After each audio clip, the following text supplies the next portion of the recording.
आज हम देखेंगे संचय मान्यता के बारे में संपूर्ण जानकारी। संचय मान्यता क्या होती है, तो ये हम सबसे पहले जानेंगे कि संचय मान्यता क्या होती है। तो संचय मान्यता जो होती है किसी स्कूल में शिक्षक संख्या विद्यार्थी संख्या पर निर्भर होती है। विद्यार्थी संख्या बदलती रहती है, इसलिए हर साल संचय मान्यता की जाती है। 2012-13 तक माध्यमिक स्कूल के क्लास 5वीं से 10वीं के लिए संचय मान्यता मंजूर क्लास और स्कूल में विद्यार्थी संख्या के आधार पर महाराष्ट्र खाजगी शाळा सेवा शर्ती नियमावली 1981 और माध्यमिक शाळा संहिता में दिए गए निकष के अनुसार की जाती थी। ये पुरानी संचय मान्यता का निकष है 2012-13 तक के।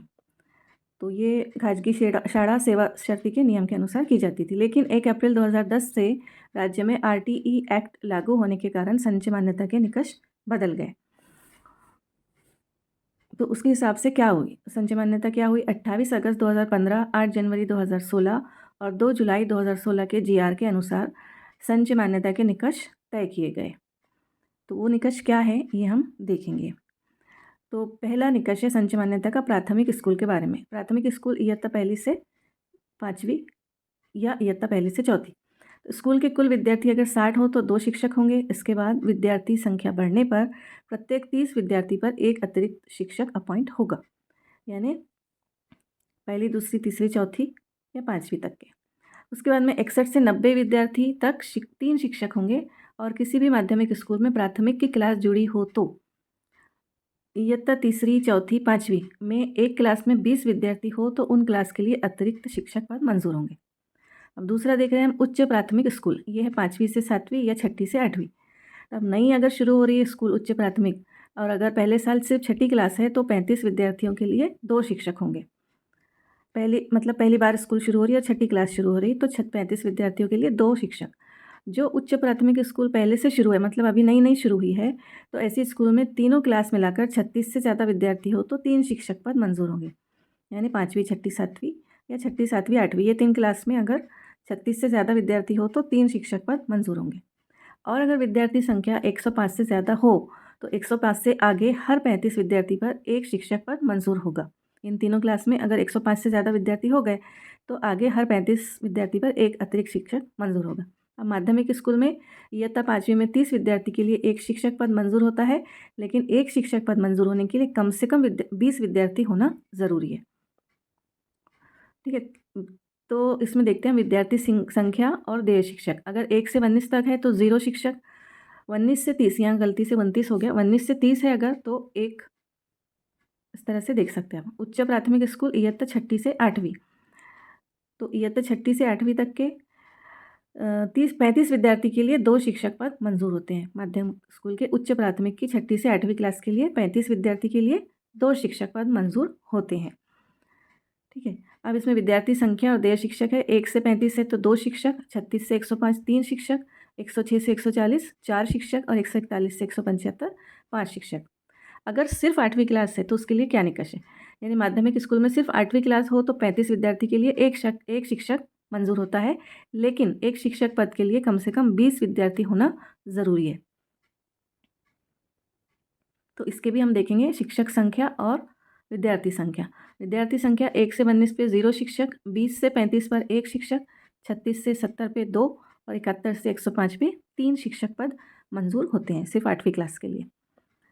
कम से कम यहाँ पर भी 20 विद्यार्थी होना चाहिए। अब 9वीं और 10वीं क्लास के लिए क्या निकष है?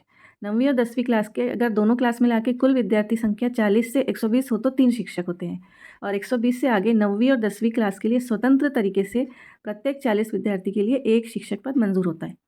यानी 120 से आगे 9वीं में भी 40 अगर बढ़ गए तो एक बढ़ेगा टीचर और 10वीं में भी बढ़ गए 40 विद्यार्थी तो एक टीचर पद मंजूर होगा।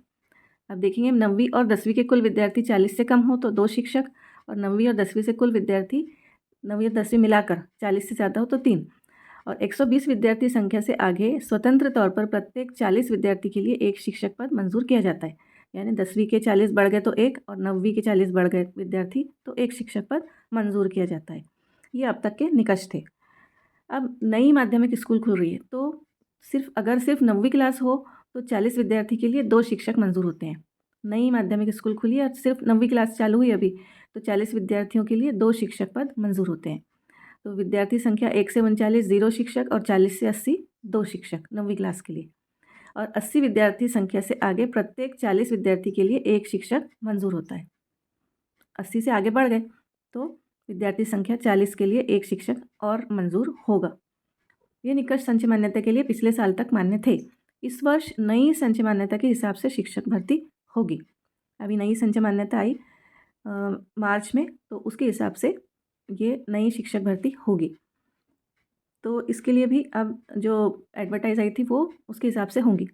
नई संचय मान्यता के हिसाब से हज़ारों शिक्षक अतिरिक्त हो रहे हैं और इसके हिसाब से अनेक स्कूल की मान्य शिक्षक संख्या 0 हो गई है। बहुत सारे स्कूल ऐसे हैं जहाँ पर शिक्षक संख्या 0 आ रही है, तो वो कैसे आ रही है वो आगे हम देखेंगे। तो ये है 9वीं और 10वीं के लिए 40 विद्यार्थी के लिए 3 शिक्षक का निकष है पहले से, परंतु नई संचय मान्यता के अनुसार 9वीं और 10वीं क्लास में स्वतंत्र रूप से कम 20 विद्यार्थी होने की शर्त रखी गई है नई संचय मान्यता में, कि 10वीं में और 9वीं में हर क्लास में 20 विद्यार्थी होना चाहिए, तब वहाँ शिक्षक मिलेगा। तो आगे हम देखेंगे कि इसकी वजह से क्या परिणाम हो रहा है। तो इस संचय मान्यता के अनुसार अगर 9वीं और 10वीं क्लास में एक क्लास में 40 और दूसरी क्लास में 19 विद्यार्थी हो तो मान्य शिक्षक पद 0 हो जाता है। इस प्रकार ऐसे 59 विद्यार्थी के लिए कोई शिक्षक उपलब्ध नहीं रहेगा, यानी 10वीं और 9वीं मिला के 59 भी हो गए तो एक भी शिक्षक मान्य नहीं होगा। अगर एक क्लास में 40 और दूसरे में 19 ही रह गए तो एक भी शिक्षक नहीं होगा, शिक्षक पद 0 होगा। तो ऐसे में ऐसे 59 विद्यार्थियों को कौन पढ़ाएगा। तो ये जो है ये निकष विद्यार्थी और शिक्षक हित में नहीं है। इसकी वजह से हज़ारों शिक्षक अतिरिक्त हो जाएंगे और इसका सीधा परिणाम बच्चों की शिक्षा पे पड़ेगा।